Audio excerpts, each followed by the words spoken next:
அல்லேலூயா. படியுங்கள். எபேசியர் நிருபம் 3ஆம் அதிகாரம் 16ஆம் வசனம் படிங்க.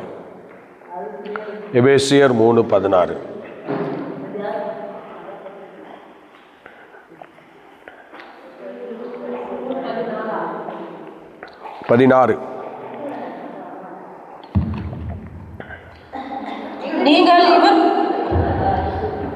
நீங்கள் அவருடைய ஆவியினாலே உள்ளான மனுஷனில் வல்லமையாய் பலப்படவும். அல்லேலூயா, அல்லேலூயா. அவருடைய ஆவியினாலே உள்ளான மனுஷனில் நீங்கள் பலப்படவும் என்று சொல்லியிருக்கிறார். எல்லாம் கவனிக்கணும். உள்ளான மனுஷன் அது உள்ளான மனுஷன் அது ஆவியினால்தான் பலப்பட முடியும். சோத்திரம். ஆவியானவரால் பலப்பட முடியும். அது நம்ம ஒன்றும் செய்ய முடியாது. உள்ளான ஒரு மனுஷன் இருக்கிறான். அவன் ஆவியானவருக்கு ஒப்பு கொடுத்து அவன் ஆவியானவரை லீட் பண்ணி அப்படியே வரிசையாக போயிட்டுருப்பாங்கன்னு வச்சுங்களேன். இவன் உள்ளான மனுஷன். அப்போ உள்ளான மனுஷனை ஒருத்தர் இயக்கிட்டு இருக்காங்க. அந்த இயக்குகிறவர் தான் ஆவியானவர் என்று சொல்லப்பட்டிருக்கிறார். உள்ளான மனுஷனை இயக்கக்கூடியவர் ஆவியானவர். ஸ்தோத்திரம். புறம்பான மனிதனை நம்ம படிக்கும்போது 2 கொரிந்தியர் 4ஆம் அதிகாரம் 16ஆம் வசனம் படிச்சிங்கன்னா அதில் புறம்பான மனுஷன் வருவான். படிங்க பார்க்கலாம். படியுங்கள். 4:16. அந்த ஆனபடியினாலே நாங்கள் சோர்ந்து போகிறதில்லை. எங்கள் புறம்பான மனுஷனானது அழிந்தும் உள்ளான மனுஷனானது நாளுக்கு நாள் புதிதாக்கப்படுகிறது. ஆமா, நாளுக்கு நாள் புதிதாக்கப்படுகிறது. சோத்திரம். ஆனா இப்ப நம்ம என்ன பண்றோம்னா, இந்த கவனிங்க, 2 மனுஷனை சொல்றாங்க. ஒன்று புறம்பான மனுஷன், இன்னொன்று உள்ளான மனுஷன். ஆனால் உள்ளான மனுஷன் நாளுக்கு நாள் புதிதாகிக்கொண்டே இருக்கணும் அப்படின்னு இருக்கு. பைபிள் வித்தியாசமானது. நல்லா கவனிக்கணும். பைபிள் ரொம்ப வித்தியாசமானது. உள்ளான மனுஷன் நாளுக்கு நாள் என்ன செய்ய வேண்டும்? புதிதாகிக்கொண்டே இருக்கணும் தான் பைபிள் சொல்லுது. ஆனால் இப்போ நம்ம என்ன பண்ணுறோன்னா, வெளி மனிதன் புறம்பான மனுஷனை தான் இப்போ நம்ம என்ன பண்ணுறோம்? அனுதினமும் புதிதாக்கி கொண்டிருக்கிறோம். அனுதினமும் புதிய ஆடைகள் என்றும் புதிய ஆபரணங்கள் அல்லது புதிய ஆடைகள், புதிய ஸ்தோத்திர முக அலங்காரமான சில காரியங்கள், இப்படி தினமும் ஒரு அந்த புறம்பான மனுஷனை மறுரூபப்படுத்தி அல்லது அனுதினமும் அதை என்ன பயன்படுத்துகிறோம்.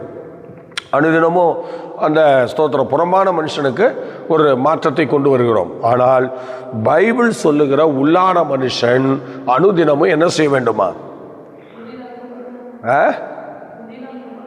புதிதாக்கப்படணும். ஆனால் அது அல்லையே, அது ஆகலையே. ஸ்தோத்திரம். யோசிச்சு பார்த்தீங்களா? அனுதினமும் புதிதாக்கப்படுகிறோமா? அனுதினமும் இப்போ ஏதோ ஒரு சிலர் நம்ம தேவ சமூகத்தில் நிற்கிறோம். தேவனுடைய ஆலயத்தில் உட்கார்ந்துருக்கோம். காலமே வந்துட்டோம். ஸ்தோத்திரம். வந்தால் கூட நம்ம புதிதாக்கப்படுகிறோம் என்பதற்கு என்ன நிச்சயம்? ஏன்னா அது ஒரு கிரியை வேணும்ல. நம்ம புதிதாக்கப்பட்டோம் என்றால் அதுக்கு ஒரு கிரியை வேணும். ஸ்தோத்திரம். உதாரணமாக நம்ம அகஸ்டின் ஜெயக்குமார்னா ஒரு நாள் பிரசங்கம் பண்ணுறேன். பிரசங்கம் பண்ணி கொண்டிருக்கும்போது ஸ்தோத்திரம் விசுவாசத்தை குறித்து நல்லா டீச் பண்ணுறேன். டீச் பண்ணால் அதில் ஒருத்தன் கேட்டான். நல்ல விசுவாசத்தை பற்றி நல்லா கேட்டுட்டான். வசனத்தை நல்லா கேட்டால் அவனுக்கு படிப்பறிவுலாம் பெருசாக ஒன்றும் கிடையாது. ஆனால் இயேசுவின் நாமத்தில் எழுந்து நடன்னு சொன்னால் நடக்கணும். அந்த மாதிரி ஒரு வேலை நடக்கணும். அதனால் இவன் என்ன செஞ்சுட்டான்? நல்ல பிரசங்கத்தை நல்லா உன்னிப்பாக கவனிச்சான். இயேசுவின் நாமத்தில் எழுந்து நடன்னு சொன்னால் நடக்கிற மாதிரி ஒரு விசுவாசத்தை அந்த பிரசங்கத்தின் மூலம் உண்டாக்கிட்டான். அவனுக்குள்ளே கொண்டு வந்துட்டான்.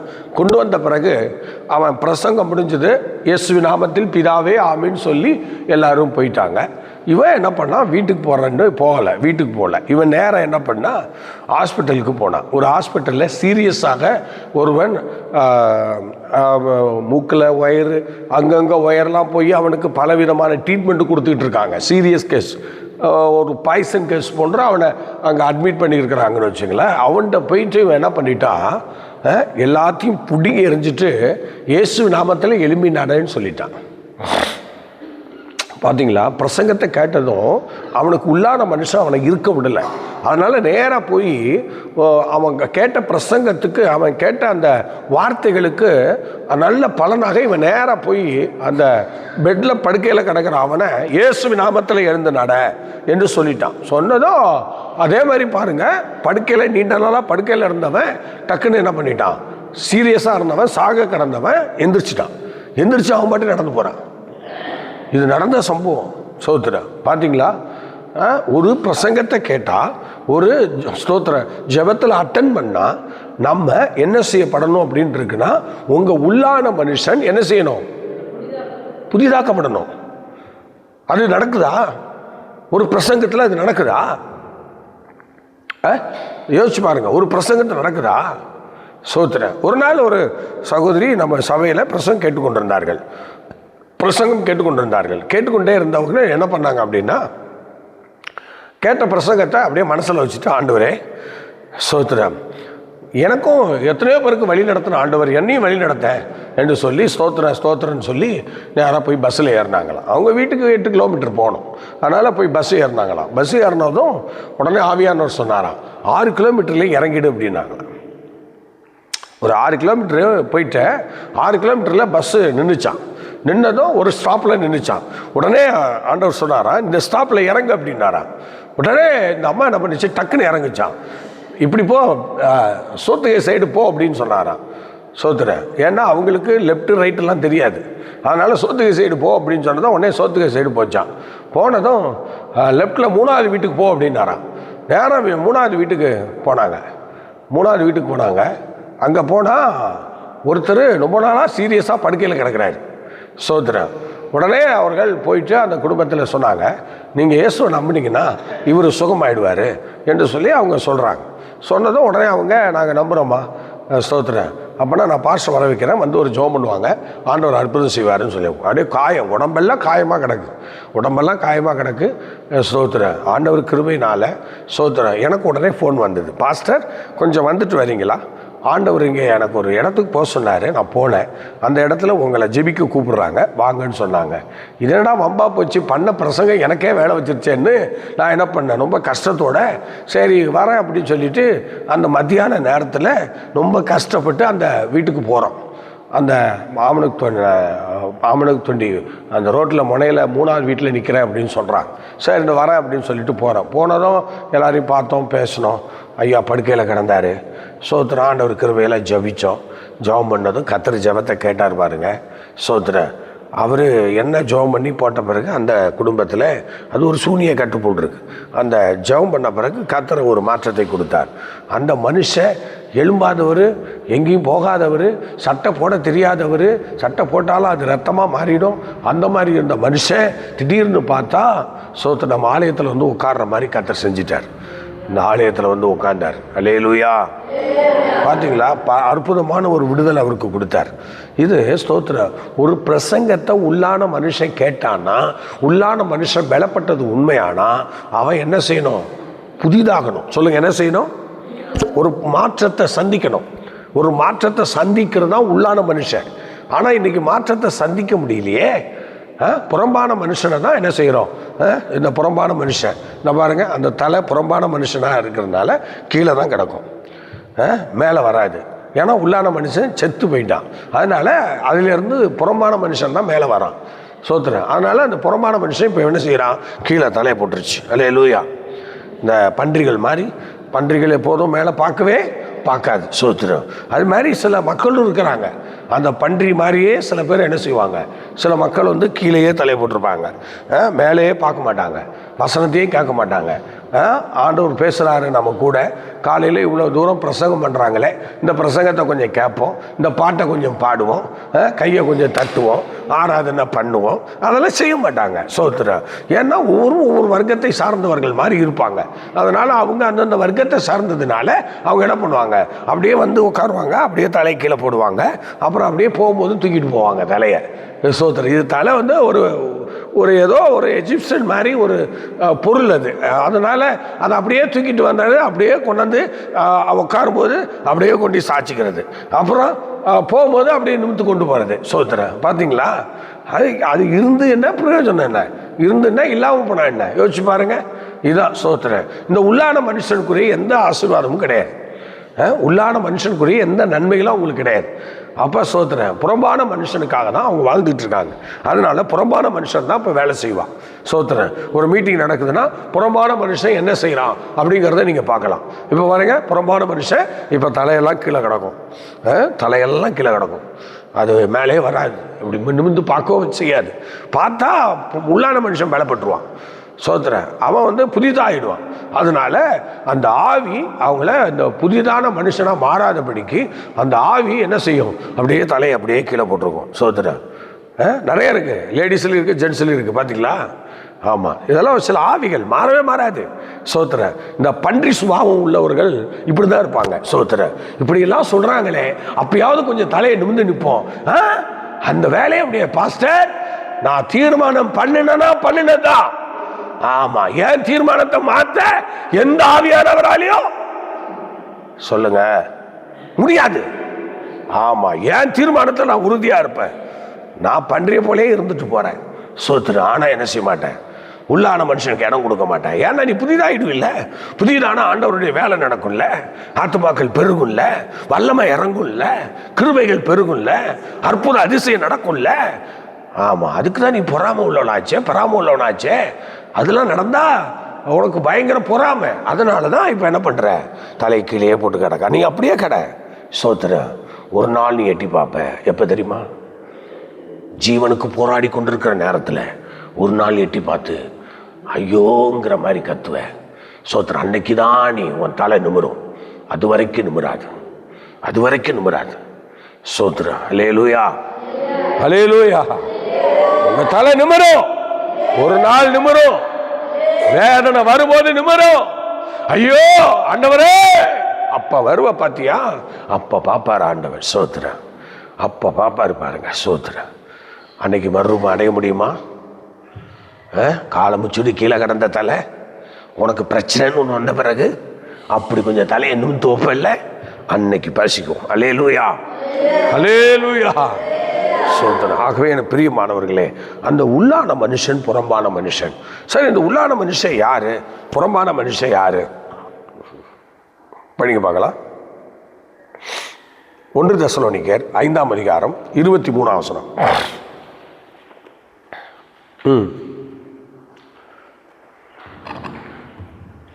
சமாதானத்தின் தேவன் தாமே, சமாதானத்தின் தேவன் தாமே உங்களை முற்றிலும் பரிசுத்தமாக்குவாராக, உங்களை முற்றிலும் பரிசுத்தமாக்குவாராக. உங்கள் ஆவி ஆத்மா சரீரம் முழுவதும், நல்லா கவனிக்கணும், உங்கள் ஆவி உங்கள் ஆத்மா உங்கள் சரீரம் முழுவதும் நம்முடைய கர்த்தராகிய இயேசு கிறிஸ்து வரும்போது, நம்முடைய கர்த்தராகிய இயேசு கிறிஸ்து வரும்போது குற்றமற்றதாய் இருக்கும்படி காக்கப்படுவதாக. பார்த்தீங்களா? குற்றமற்றதாய் இருக்கும்படி காக்கப்படுவதாக. சோதரன், என்ன செய்வதாக சொல்லுங்க, என்ன செய்வதாக? குற்றமற்றதாக இருக்கும்படி காக்கப்படுவதாக. சரி, என்று சொல்றாரு. இப்போ உள்ளான மனுஷன் யாரு, புறம்பான மனுஷன் யாரு அப்படின்னா, நல்லா கவனிங்க. ஆவி ஆத்துமா, நல்லா கவனிங்க. ஆவி ஆத்துமா உள்ளான மனுஷன். எல்லாம் சேர்ந்து சொல்லுங்க பார்க்கலாம். ஹலோ, உங்களதான் சொல்றேன். ஆவி ஆத்துமாங்கிறவர் யாரு? உள்ளான மனுஷன். சொல்லுங்க, எப்படிப்பட்டவன்? உள்ளான மனுஷன். ஆவி ஆத்துமா என்று சொல்லுகிறவங்க உள்ளான மனுஷன். அந்த சரீரம் என்று சொல்லுகிறது தான் புறம்பான மனுஷன். சொல்லுங்க, என்னது? சொல்லுங்க, சரீரம் என்று சொல்லுகிறது என்னது? புறம்பான மனுஷன். சொல்லுங்க, என்ன மனுஷன்? இப்போ புரிஞ்சுக்கிட்டீங்களா? சொல்லுங்க பார்க்கலாம். இப்போ உள்ளான மனுஷன் யாரு? ஆவி ஆத்துமா. புறம்பான மனுஷன் யாரு? சரீரம். சரீரம் தான் புறம்பான மனுஷன். இப்போ இந்த புறம்பான மனுஷன், இந்த சரீரம். இப்போ பாருங்க, இந்த சரீரத்துக்கும் புறம்பான மனுஷனாகிய சரீரத்துக்கும் உள்ளான மனுஷனாகிய ஆவி ஆத்மாவுக்கும் உள்ள இந்த டிஃப்ரெண்ட்டை இப்போ நம்ம பார்க்க போகிறோம். இப்போ நீங்கள் உதாரணமாக ஒரு சூழ்நிலையை நம்ம எடுத்துக்கலாம். எதை எடுத்துக்கலாம்? நீங்கள் படிங்க. சோத்திர ஒரு வசனத்தை படிங்க. 2 ராஜாக்கள் 6:15 படிங்க. 2 ராஜாக்கள் 6:15 படிங்க பார்க்கலாம். அதுல என்ன சொல்றாரு பாருங்க. தேவனுடைய மனுஷனின் வேலைக்காரன், தேவனுடைய மனுஷனாகிய வேலைக்காரன் அதிகாலமே எழுந்து, அந்த எலிசாவினுடைய வேலைக்காரனாகிய கேயாசி அதிகாலமே எழுந்து வெளியே புறப்படுகையில், இதோ ராணுவமும் குதிரைகளும், நல்லா கவனிங்க, ராணுவமும் குதிரைகளும் ரதங்களும் பட்டணத்தை சுற்றி கொண்டிருக்க கண்டான். பட்டணத்தை சுற்றிலும் ராணுவங்களும் குதிரை வீரர்களும் அப்படியே வரிசையா சுத்திக்கிட்டே இருக்கிறாங்க. நாங்கள் கைப்பற்றிட்டோம், இப்போ நாங்கள் இந்த பட்டணத்தை அழிக்க போகிறோம் அப்படி சொல்லி என்ன பண்ணுறாங்க, சுற்றிக்கிட்டே இருக்கிறாங்க. சோத்ரன். அடுத்தது இப்போ பட்டணத்தை சுற்றிக்கிட்டே இருக்கிறாங்க. உடனே இவர் என்ன பண்ணுறாரு, கேஎஸ்சி இப்போ எலிசாவும் போய் பார்க்குறாரு. படிங்க. அப்பொழுது வேலைக்காரன் அவரை நோக்கி ஐயோ ஐயோ என் ஆண்டவனே என்ன செய்வோம் என்றான். சோத்ரன். இப்போ புறம்பான மனுஷன் போய் பார்த்துட்டான். போய் பார்த்துட்டு இப்போ சொல்கிறான், ஐயோ நம்ம என்ன பண்ணுவோம், நம்ம சுற்றிலும் என்ன பண்ணுது. படிங்க. அதற்கு அவன் பயப்படாத மகனே, அவர்களோடு இருக்கிறவர்களை பார்க்கிலும் அதிகம். அந்த மைக்க நல்லா பிடிச்சு படிங்க. இருக்கிறவர்கள் அதிகம் என்றான். அவர்களோடு இருக்கிறவர்களை பார்க்கிலும் நம்மோடு இருக்கிறவர் அதிகம் என்றான். அப்பொழுது எலிசா விண்ணப்பம் பண்றாரு. பாத்தீங்களா? அப்போது எலிசா விண்ணப்பம் பண்றாரு. விண்ணப்பம் பண்ணி ஆண்டவர்கிட்ட பேசுறாரு. கர்த்தாவே, இவன் பார்க்கும்படி, நல்லா கவனிங்க, இவ்வளவு நேரம் பார்த்துக்கிட்டு தான் இருக்கான். அந்த புறம்பான மனுஷனுடைய கண்ணில இருந்து இவன் அவனை பார்த்துக்கிட்டு தான் இருக்கான். இவன் கண்களை திறந்தருளும். சொல்லுங்க, எப்படி என்ன செய்யும்? இவன் கண்ணை திறந்துருங்கப்பா அப்படின்னு சொல்லி எலிசா சொல்றாரு. சொன்ன உடனே, ஜெபிச்ச முடிச்ச உடனே கர்த்தர் அந்த வேலைக்காரன் கண்களை திறந்தார். அப்ப இதுக்கு முன்னாடி இருந்த கண்ணு என்ன கண்ணு? அதான் புறம்பான மனுஷனுடைய கண். இதுக்கு முன்னே இருந்தது புறம்பான மனுஷனுடைய கண். இப்ப இருக்கிறது ஆவி ஆத்மா சரீரமாகியும் ஆவி ஆத்மாவாகியும் உள்ளான மனுஷன்ல இருந்து அவன் கண்ணு திறக்கப்படுது. அதை யார் தான் ஆளுங்க செஞ்சிட்டு இருக்கிறது? அது ஆவியான கண்ட்ரோல்ல இருக்கு. சொல்லுங்க, யார் கண்ட்ரோல்ல? ஆவியானவர் கண்ட்ரோல். இப்ப பாத்தீங்களா, அவர் ஆளுங்க செய்யறாரு, அவர் சொல்றாரு, உடனே அவன் கண்ணு என்ன செய்யுது? திறக்கப்படுது. படிங்க. இதோ எலிசாவை சுற்றிலும் அக்கினிமயமான குதிரைகளாலும் ரதங்களாலும் அந்த மலை நிறைந்திருக்கிறதை அவன் கண்டான். அல்லேலூயா. பாத்தீங்களா? அந்த மலை அக்கினினாலும் ரதங்களினாலும் நிறைஞ்சிருக்கிறத அவன் கண்டான். இதான் உள்ளான மனுஷன். பாத்தீங்களா? உள்ளான மனுஷன் என்ன செய்யறான் பாத்தீங்களா? ஆண்டவரால் பலப்படக்கூடியவன். இப்ப இவன் கண்ணு திறக்கப்பட்டுச்சு. இதான் உள்ளான மனுஷனுடைய கண். சொல்லுங்க, இதுக்கு பேர் என்ன? அப்ப நம்ம ஒரு 2 வகையா நம்ம இப்போ பாடுபட்டு செயல்பட்டு ஊழியெல்லாம் பண்ணிட்டு இருக்கோம், ஜெபம் பண்றோம். அப்ப 2 விதமா, ஒன்று உள்ளான மனுஷன்ல ஆவியினால பலப்பட்டு கொண்டிருக்கிறோம். இன்னும் ஒன்று புறம்பான மனுஷனை நம்ம என்ன செய்கிறோம், அவனையும் வழி நடத்திட்டு வரோம். ஆக இந்த 2 விஷயத்தையும் நம்ம தான் பண்ணுறோம். புறம்பான மனுஷனுக்கும் சில நேரங்களில் வேலைகள் இருக்கும், ஆனால் உள்ளான மனுஷனுக்கு சில நேரங்களில் வேலை இருக்கும். இப்போ கேஎஸ்சிக்கு புறம்பான மனுஷனாக தான் வேலை ரெகுலராக இருந்துகிட்டு இருந்தது. ஆனால் இப்போ உள்ளான மனுஷனுக்கு வேலை கொடுத்தது எலிசா கொடுத்துட்டார். அப்போ ஒவ்வொரு புறம்பான மனுஷனையும் உள்ளான மனுஷனையும் இயக்குறது நாம இல்லை, கர்த்தர் தான். இப்போ புறம்பான மனுஷனாக இருக்கிறவன் நம்ம இந்த உலகத்தில் அந்த வேலை இந்த வேலை அது இதெல்லாம் செய்கிறோம். ஆனால் நம்ம அந்த வேலையெல்லாம் செஞ்சால் கூட நல்லா கவனிங்க, உள்ளான மனுஷனை மெயின்டைன் பண்ணணும்னா அது யாருக்கிட்ட இருக்குன்னா சபையில் இருக்கு, போதகர் வழியாக ஆவியானவர் வழியாக அவங்க தான் இதை மெயின்டெனன்ஸ் பண்ணணும். ஆனால் உள்ளான மனுஷனை நம்ம ஒப்பு கொடுக்கணும். அப்போ யோசிச்சு பாருங்க, புறம்பான மனுஷனுக்குரிய எல்லா வேலைகளையும் நம்ம கட்டாயம் செஞ்சிடறோம். ஆனால் உள்ளான மனுஷனுக்காக என்ன பண்ணுறோம்? சொல்லுங்க, உள்ளான மனுஷனுக்காக என்ன பண்ணுறோம்? ஆனால் இங்கே என்ன சொல்லுது? உள்ளான மனுஷன் என்ன செய்வானா? அனுதினமும் புது மனிதனா புதுசாக மாறுறானா. உள்ளான மனுஷன் அனுதினமும் புதுசாக மாறுறானா. ஆனால் நம்ம புறம்பான மனுஷன் தான் வேலை செஞ்சிட்டு இருக்கான் அனுதினமும். உள்ளான மனுஷனுக்கு வேலையே கொடுக்கறது இல்லை. நம்ம உள்ளான மனுஷனை அப்படியே விட்டுட்டோம். உள்ளான மனுஷனை தொடர்றதே இல்லை. அல்லேலூயா. இந்த உள்ளான மனுஷன் இப்ப நான் புறம்பான மனுஷன் தூங்க வைக்கிறான். அப்போ புறம்பான மனுஷன் உள்ளான மனுஷனை மூடி, நீ பத்திரமா உள்ளே கறான், உனக்கு வேலையே இல்லை, புறம்பானவன் நான் வேலை செயல்படுறேன்னு சொல்லி புறம்பானவன் செயல்படுறான். அல்லேலூயா. நல்லா யோசிச்சு பார்த்தீங்களா? புறம்பான மனுஷன். சரி, இன்னொரு சௌந்தரிய ஒரு காரியத்தை நம்ம பார்க்கலாம். இப்போ பாருங்களேன், ஆதியாமத்தின் புஸ்தகம் 21ஆம் அதிகாரம் 17 வசனம் படிங்க. ஆதியாமம் 21:17 சீக்கிரம் படிங்க. ஆதியாமம் 21:17. தேவன் பிள்ளையின் சத்தத்தை கேட்டார். தேவன் பிள்ளையின் சத்தத்தை கேட்டார். தேவதூதன் வானத்திலிருந்து ஆகாரை கூப்பிட்டு, தேவதூதன் வானத்திலிருந்து ஆகாரை கூப்பிட்டு, ஆகாரே உனக்கு என்ன சம்பவித்தது? உனக்கு என்னமா சம்பவிச்சது? பயப்படாத. பிள்ளை இருக்கும் இடத்திலே தேவன் அவன் சத்தத்தை கேட்டார். இது புறம்பான காரியம். சொல்லுங்க, இது என்ன காரியம்? புறம்பான விஷயம். இப்ப என்ன நடந்துட்டு இருக்கு? சொல்லுங்க, இப்ப என்ன நடந்துட்டு இருக்கு? புறம்பான விஷயம். புறம்பான விஷயம். இப்ப அப்படியே 21:19 படிக்க. 29:19 படி. அவனுடைய கண்களை திறந்தார். இப்ப பாருங்களேன், இப்ப இவளுக்கு உள்ளான மனுஷன் வேலை செய்ய ஆரம்பிச்சிட்டான்.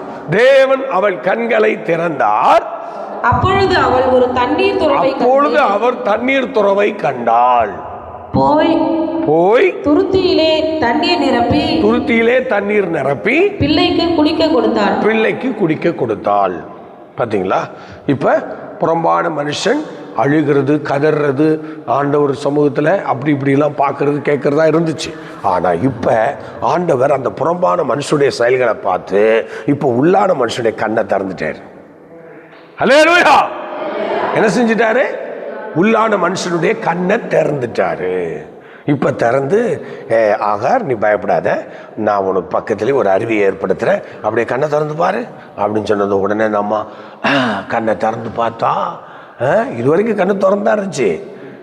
தேவ தூதனையே பார்த்த அம்மா, ஆனால் தண்ணீரை பார்க்கல. அந்த தண்ணீரை பார்ப்பதற்கு அவ என்ன செய்யறா? கண்ணை திறக்கிறதுக்கு கர்த்தர் சொல்றாரு. அப்போ ஆண்டவர் இயேசு சொல்றாரு கண்ணை திறந்து. உடனே அவர் கண்ணை திறந்து பார்த்த உடனே அருவியில் பார்க்குறா.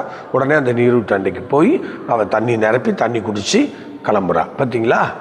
இதுதான் இந்த புறம்பான மனுஷன் வேற, உள்ளான மனுஷன் வேற. சோத்திரம்.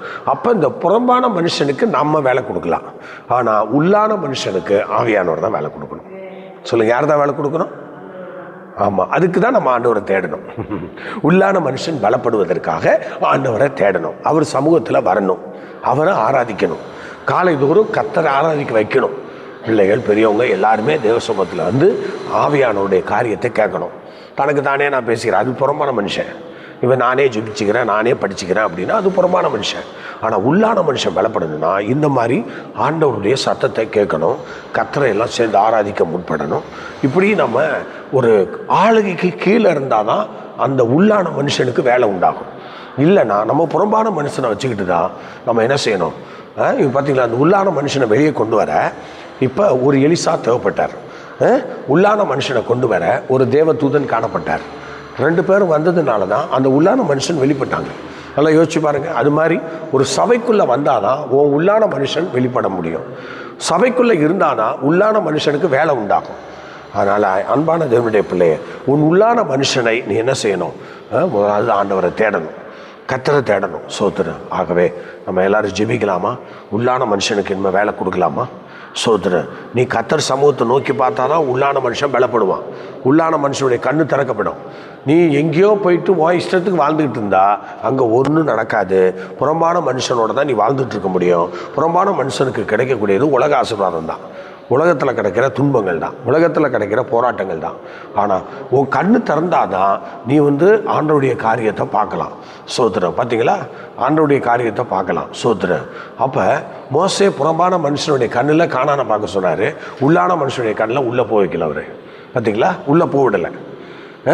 அவருடைய பின் சந்ததியை தான் உள்ளே கொண்டு போனாரே தவிர மோசே குடும்பங்கள்லாம் உள்ளே போச்சு, அவங்க சந்ததியெலாம் உள்ளே போச்சு. ஆனால் மோசே போகல. ஏன்னா புறம்பான மனுஷன் அப்படியே அந்த கானானை பார்க்க செஞ்சார். கானானை பார் மோசே, நீ அங்கே போக மாட்டேன் அப்படி சொல்லிட்டார். ஆனால் உள்ளான மனுஷனை உள்ளே கொண்டு போயிட்டார். உள்ளான மனுஷன் யார்? அவனுடைய பிள்ளைகள் தான் உள்ளான மனிதர்கள். அவங்களாம் உள்ளே போயிட்டாங்க. ஆனால் இவங்க மேலோட்டமாக 6 லட்சம் புருஷரில் இவங்க ஒரு ஆளாக இருந்ததுனால ஆண்டவர் இங்கேயே விட்டுட்டார். நீ போவே கூடாதுட்டார். சோதரல். பார்த்தீங்களா? இதுதான் இந்த உள்ளான மனுஷனுக்கும் புறம்பான மனுஷனுக்கும் சில வேலைகளை ஆண்டவர் வச்சிருக்கிறார்.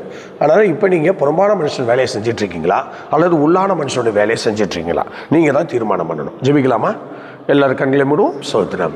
ஆபிரகாமின் தேவனும் ஈசாக்கின் தேவனும் யாக்கோபின் தேவனும் ஆகிய சர்வ வல்லமை படைத்த ஆண்டவரே, இந்த உள்ளான மனுஷனை புறம்பான மனுஷனை குறித்து சில காரியங்களை நாங்கள் படிக்க எங்களுக்கு கொடுத்த கிருபைக்காக நன்றி. கேட்ட முடிய பிள்ளைகள் உள்ளான மனுஷனுக்கு சீக்கிரம் வேலை கொடுத்து ஆண்டவரே கண்கள் திறக்கப்பட்டு அனுதினமும் ஆண்டவரே அந்த உள்ளான மனுஷன் பலனடையவும் மறுரூபப்படவும் உள்ளான மனுஷனுடைய காரியங்களை கர்த்தர் பொறுப்பெடுப்பீராக. பெரிய காரியங்களை கர்த்தர் செய்வீராக. எல்லா கணத்தையும் மகிமையும் நாங்கள் உங்களுக்கே தருகிறோம். கர்த்தர் தொடர்ந்து பெரிய காரியங்களை செய்யும், பெரிய காரியங்களை செய்யும், அதிசயங்களே காணப்படும். இயேசு கிறிஸ்துவின் நாமத்தில் தாழ்மையோடு வேண்டிக் கொள்கிறோம் ஜெபங்களும் நல்ல பிதாவே. Amen, amen, amen. சோத்ரம். Okay, God bless you. கர்த்தர் உங்களை ஆசீர்வதிப்பார். மீண்டும் நாளை காலை 5 மணிக்கு சந்திப்போம். கர்த்தர் நம்மை நடத்துவாராக. அல்லேலூயா.